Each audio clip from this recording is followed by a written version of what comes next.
ये बेटा question number 7, define magnetic flux density. B को डिफाइन करना है। बी किसके इक्वल होता है? You know F is equal to B I L होता है ना, F is equal to B I L sine theta, angle 90 हो तो साइन 90 लिखने की जरूरत नहीं है, तो B is equal to F over I L. Definition याद करें, क्या होती है मैग्नेटिक फील्ड स्ट्रेंथ?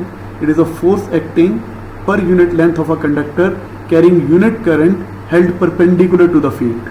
ठीक है, डेफिनेशन आपको आती है ये। इस फार्मूले को वर्ड इक्वेशन में बता देना है आपको। आगे कहता है rectangular isolated rectangular coil wire consisting of 40 turns is suspended in a cradle from a newton meter से सस्पेंडेड है।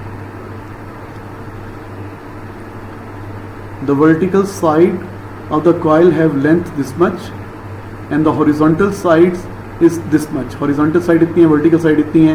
Initial reading 0.63 है। अच्छा, the U-shaped magnet is rest on the top and balance so that it is set of reading 0.0 gram. Okay, इसकी zero error नहीं है, मतलब इसको zero कर दिया। The lower end of the coil is lowered in the region between the poles of the U-shaped magnet as shown. Initial reading 0 है। अब जो भी रीडिंग में चेंज आएगा ना, जो भी रीडिंग में चेंज आएगा वो बेसिकली मैग्नेटिक फोर्स के इक्वल होगा। मैं भी समझाता हूँ आपको। इनिशियल रीडिंग 0 है। The magnetic field inside the region between the poles of the magnet is uniform. The lower edge of the coil is entirely within the uniform magnetic field. A current of 3.94 ampere is now pass through the coil.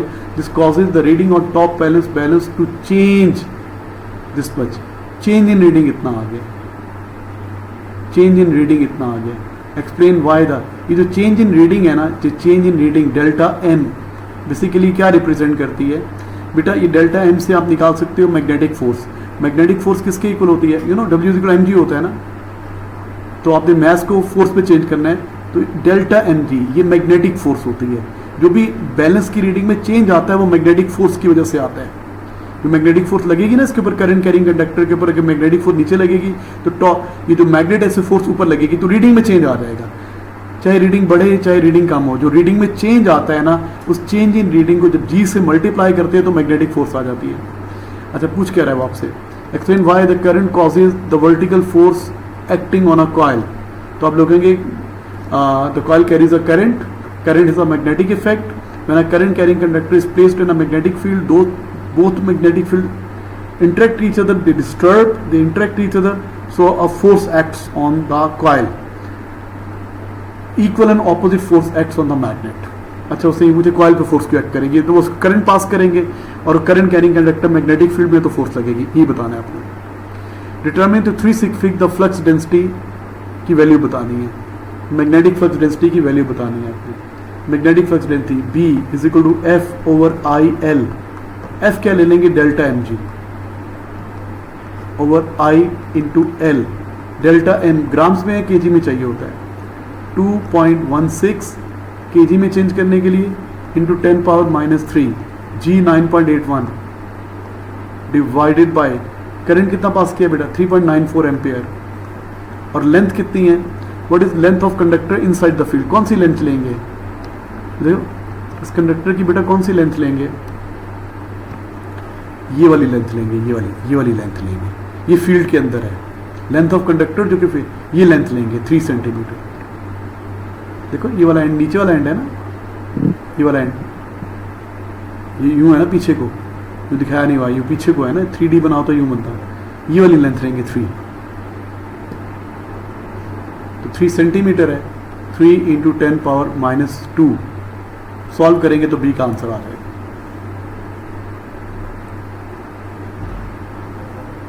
अच्छा, आगे कहते हैं determine what now the reading on the newton meter explain your answer. अच्छा, पहले reading बढ़ी थी, अब reading कम होगी कि बढ़ेगी ये नहीं बताया उसने। एक मिनट को। Current that causes the reading on top balance to change to 2.16 gram. हाँ, बढ़ गई ना रीडिंग। पहले टॉप एंड बैलेंस पे रीडिंग कितनी थी? 0.00 ग्राम थी इनिशियल रीडिंग। अब फाइनल रीडिंग कितनी हो गई है? फाइनल रीडिंग हो गई है बेटा, फाइनल रीडिंग हो गई है कितनी 2.16 ग्राम। रीडिंग बढ़ी है ना, इसका मतलब है force on the magnet is downwards. Force on the magnet is downward, तभी रीडिंग बढ़ती है ना। फोर्स ऑन मैग्नेट डाउनवर्ड है। अगर मैग्नेट पे फोर्स डाउनवर्ड है तो इसके रिएक्शन के तौर पे कॉइल पे फोर्स अपवर्ड है, force on the coil is upward, तो reading on the top and balance will decrease, यहाँ पे रीडिंग डिक्रीज करेगी। दोबारा सुन लो, एक्शन एंड रिएक्शन होता है ना बेटा, कॉइल पे अगर नीचे फोर्स लगती है तो मैग्नेट पे ऊपर लगती है, अगर मैग्नेट पे ऊपर फोर्स लगती है तो रीडिंग 0 से नेगेटिव 2.16 हो जाती है। रीडिंग पहले 0 थी, 2.16 पॉजिटिव हो रही है ना, तो रीडिंग इंक्रीज हो रही है। यहाँ पे रीडिंग क्या हो रही है, इंक्रीज हो रही है। इंक्रीज का मतलब क्या हुआ, force on the magnet is downwards, force on U shape magnet, U shaped magnet is downward, is downwards. As therefore force on coil will be upwards, force on coil will be upwards. अब जब upward होगी तो यह reading कम हो जाएगी। कितनी reading कम होगी, delta M जी reading कम हो जाएगी। चेंज करें इसको जरा, डेल्टा एम कितना था 2.16, 2.16 ओवर 1000, जी के लिए कितनी थी 9.81। सॉल्व करते हैं इसको, ये सॉल्व करो जरा, 2.16 multiply by 9.81 divide by 1000, 16 multiply by 9.81 divide by 1000, क्या आंसर आ रहा है, ये मैग्नेटिक फोर्स का आंसर आ रहा है, क्या आ रहा है 0.020 न्यूटन्स। अब इधर रीडिंग में डिक्रीज आ जाएगा, इधर रीडिंग में डिक्रीज आ जाएगा। यहाँ पे बेटा दोबारा सुन लें, यहाँ पे आपने बैलेंस को जब मैग्नेट रखा था ना, तो मैग्नेट का मैस तो होगा ना, लेकिन आपने बटन दबा के मैग्नेट के मैस के इनिशियल रीडिंग कितनी कर दी थी 0.00 ग्राम। देखो टॉप एंड बैलेंस की इनिशियल रीडिंग कितनी कर दी थी 0.00 ग्राम। अच्छा जब कॉइल लेके आए जिसपे करंट पास हो रहा है, तो रीडिंग बैलेंस पे कितनी हो गई, इतनी हो गई 2.16 ग्राम रीडिंग होगी, रीडिंग बढ़ गई, बैलेंस पे रीडिंग बढ़ गई। इसका मतलब है मैग्नेट पे फोर्स नीचे को लगी है, मैग्नेट पे फोर्स कहाँ लगी है, नीचे को लगी है। और कितनी फोर्स लगी है, ये 0.20 न्यूटन फोर्स लगी है। ये कैसे निकालते हैं, मैग्नेटिक फोर्स किसके इक्वल होती है, change in balance reading divide by multiply by 9.81। तो इतनी रीडिंग बैलेंस पे बढ़ गई 2.16, और ये कितने मैग्नेटिक फोर्स आई 0.20। तो magnetic force on the magnet is downward, जब मैग्नेट पे डाउनवर्ड है तो कॉइल पे कहाँ होगी, अपवर्ड, एक्शन एंड रिएक्शन। जब कॉइल पे अपवर्ड फोर्स लगेगी कितनी 0.02 न्यूटन फोर्स लगेगी, तो यहाँ पे रीडिंग क्या हो जाएगी, टॉप इस बैलेंस पे रीडिंग क्या हो जाएगी, डिक्रीज कर जाएगी। पहले खिंचा हुआ था ना, तो आप इससे रीडिंग कितनी हो जाएगी, इससे माइनस कर दें 0.563 न्यूटन से माइनस कर दें 0.02 न्यूटन, तो आपकी रीडिंग कितनी आ जाएगी 0.543 Newton, 0.43 Newton, let me confirm from marking scheme 0.5। एक मिनट देख लें तो क्या मैं सही बता रहा हूँ, सही बता रहा हूँ। 2.16 उससे माइनस किया, हाँ बिल्कुल ये आ रही है, अप्रॉक्सीमेट ये आंसर आएगा। ठीक है बेटा, तो ये आप ऐसे करेंगे। नेक्स्ट पार्ट हमने बता दिया, इसके बाद फिर Lenz's law. Next question, Lenz's law, the direction of induced current or induced EMF is such that it opposes the change in magnetic flux. अच्छा भाई, the coil of insulated wire are wound on a iron bar as shown। ये coil 1 है, ये coil 2 है, ये transformer वाला scene हो रहा है, ये प्राइमरी coil हो गया और ये सेकेंडरी coil हो गया। ठीक है बेटा, आगे क्या कहता है, there is a current I1 in the coil 1, इसमें I1 करंट है, which varies with time t। coil primary coil में करंट यूं वेरी कर रहा है। ठीक है, करंट टाइम ग्राफ के बगैर करना क्या है, द वेरिएशन साइनोसाइडल करंट है, यूं वेरी कर रहा है, करंट यूं वेरी कर रहा है, साइनोसाइडल करंट है, और ये इक्वेशन गिवन है इस ग्राफ की। हमें पता है इस ग्राफ की इक्वेशन क्या होती है, आई इज इक्वल टू क्या होता है, आई नॉट साइन ओमेगा टी होता है। अब आपको समझ में आ गया। तो एक्स एम्पलीट्यूड के इक्वल है, एक्स किसके इक्वल है, आई नॉट पीक करंट के इक्वल है, और वाई किसके इक्वल है बेटा, ओमेगा के इक्वल है। दोनों को कंपेयर कर लिया। सिनोसाइडल ग्राफ की इक्वेशन होती है I is equal to I naught sine omega T. अच्छा, आई नॉट की वैल्यू चेक करें कितनी है, आई नॉट की वैल्यू कितनी आ रही है, ये वैल्यू ये आ रही है। तो एक डब्बा 0.2 के इक्वल है ना, 0.6, 0.7, 0.8, 0.85, 0.85 एम्पेयर्स आई नॉट की वैल्यू आ गई। अच्छा, अब x कैसे आएगा, टाइम पीरियड आपके पास है ओमेगा, ओमेगा मेगा होता है 2 पाई ओवर टाइम पीरियड, तो टाइम पीरियड की वैल्यू कितनी है 0.04 सेकेंड्स है ना, तो 2 इंटू 3.14 डिवाइड बाई 0.04, तो ओमेगा भी आ जाएगा जो कि बेसिकली वाई है आपका। क्या आंसर आ रहा है? 157 रेडियन पर सेकेंड, 157 और 0.85, ये कितना था 0.85 एम्पेयर्स, और ये कितना है 157 रेडियन पर second.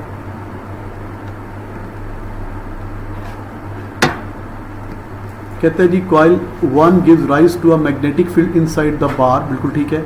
Assuming that the flux density is proportional to I and alternating EMF is induced in coil 2, बिल्कुल ठीक है। The potential difference across coil 2 is measured using a voltmeter has root mean square value 4.6। अच्छा, root mean square value आपको given है VRMS के लिए। On figure draw a graph, graph बेटा V0 का बनता है, तो पहले V0 चाहिए होगा, V0 आपको चाहिए होगा, तो VRMS किसके इक्वल होता है V0 ओवर √2, तो V0 किसके इक्वल हो जाएगा √2 इंटू VRMS, तो √2 को मल्टीप्लाई करो 4.5 से, क्या आंसर आता है √2 मल्टीप्लाई बाय 4.5 6.4, तो हमारा जो ग्राफ बनेगा उसके पीक्स आएंगे 6.4 तक, ये 5 है ना, ये 6 होगा, ये 6.4 यहाँ तक हमारा जो ग्राफ इंड्यूस ईएमएफ होगा, ये वोल्टेज का ग्राफ है, हाँ वोल्टेज ये है, हमारी इंड्यूस वोल्टेज यहाँ तक आएगी कितनी 6.4 ऊपर,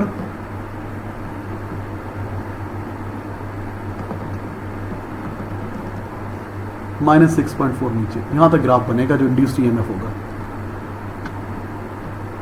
ठीक है। अच्छा, करना है बनाए कि शेप क्या होगी। अब दो तरीके हैं, आपको पता है ये जो वेव लाइक ग्राफ होता है इसका ग्रेडियंट 90 डिग्री लीड कर रहा होता है, लेकिन हमें पता है जो सेकेंडरी कॉइल में ईएमएफ इंड्यूस होती है ना, वो किसके प्रोपोर्शनल होती है negative gradient of flux time graph या करंट टाइम ग्राफ, एक ही बात है, current time graph in primary.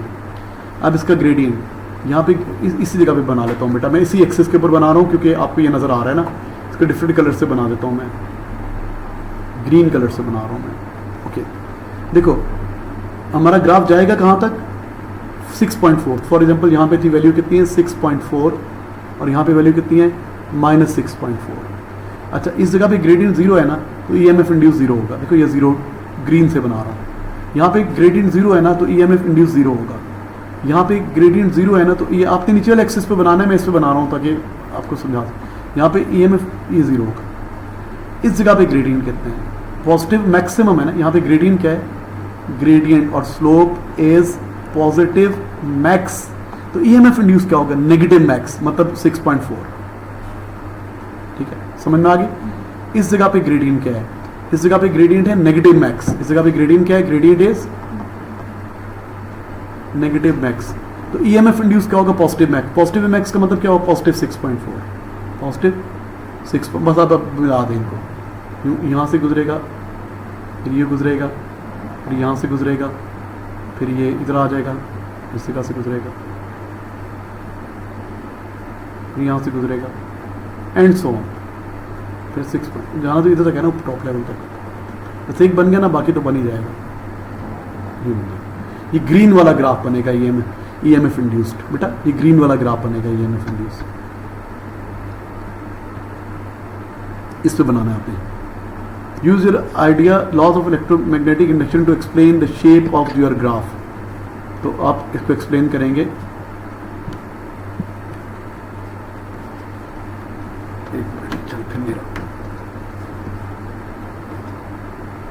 आप बताएंगे ईएमएफ इंड्यूस्ड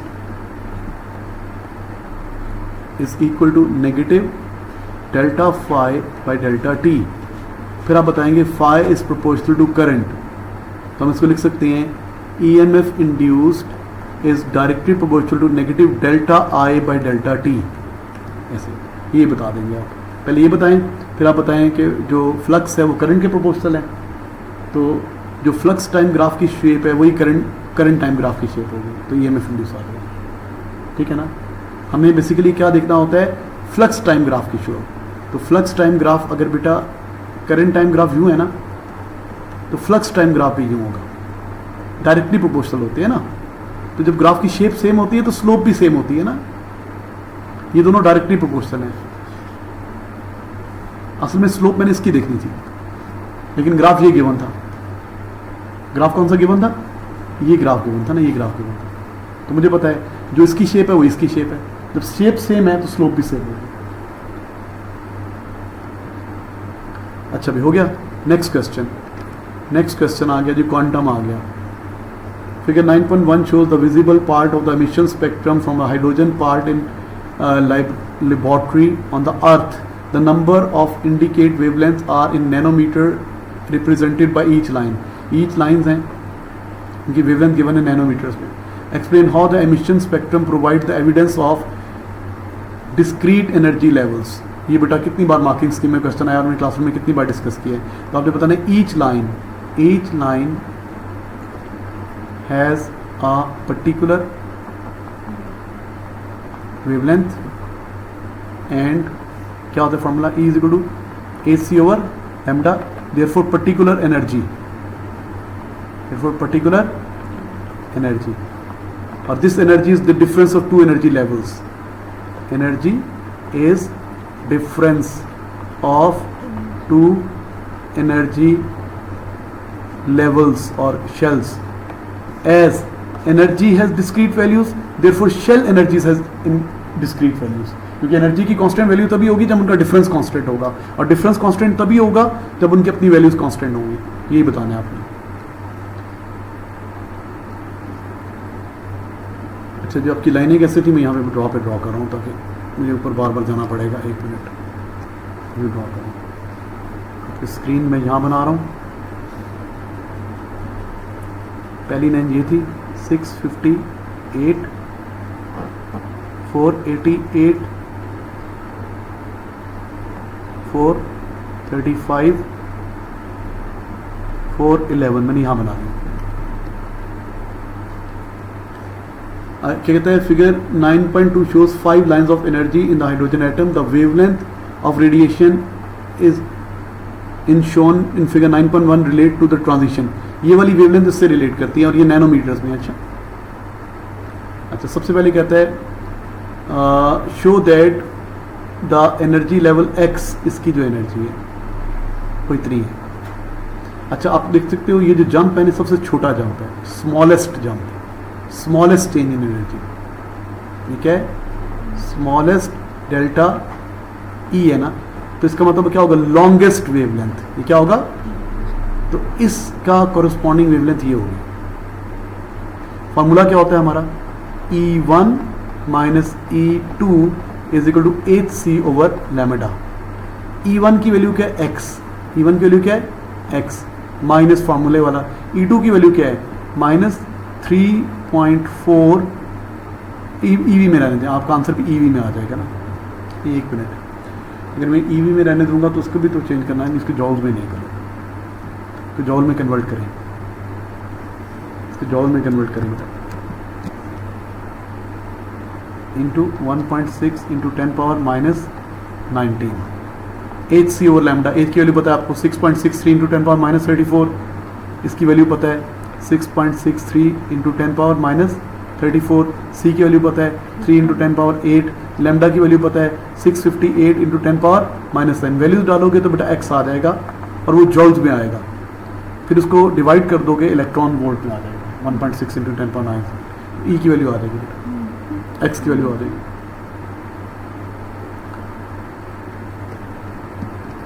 आगे कहता है द सेम स्पेक्ट्रम। अच्छा पहले जो स्पेक्ट्रम मिला था ना वो यहाँ पे था, आपकी जो ये वाली लाइन थी ना 658 के ऊपर थी, ये लाइन यहाँ पे नहीं थी, पहली लाइन उसकी यहाँ पे थी 658 के ऊपर थी।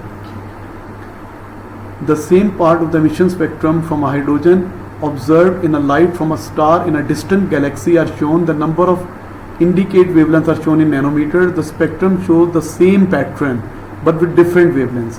State the name of the phenomena that give rise to the change in wavelength. Change in wavelength के Doppler effect में red shift, Doppler's effect, and it is what, red shift.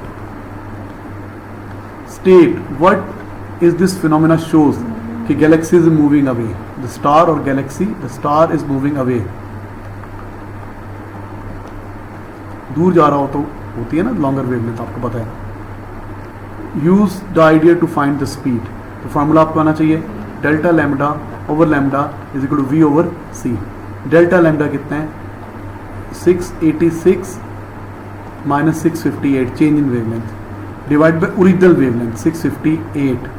Nanometre सारे ऊपर नीचे कैंसिल हो जाएंगे. Speed निकालनी है, speed of light कितनी है 3 × 10⁸. सॉल्व करेंगे तो वी की वैल्यू आ जाएगी, कितनी आ रही है 1.3 × 10⁷ मीटर पर सेकेंड आ रही है.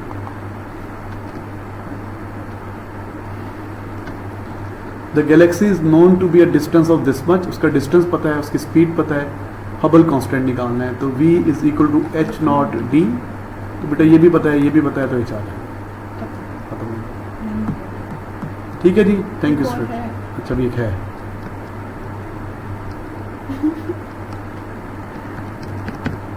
अच्छा पेट, पेट क्या होता है जी? PET involves a detection of gamma rays in order to identify the position of origin of the positron in the body. The positrons are not naturally present in the body. Explain how the positron come to present in a body. Positron कैसे आते हैं जी body के अंदर? पता है ना आपको, हम इंट्रोड्यूस कराते हैं ना बॉडी में रेडियो एक्टिव ट्रेसर FDG, और जो कि पॉजिटिव बीटा पार्टिकल एमिट करते हैं. हम क्या इंट्रोड्यूस कराते हैं?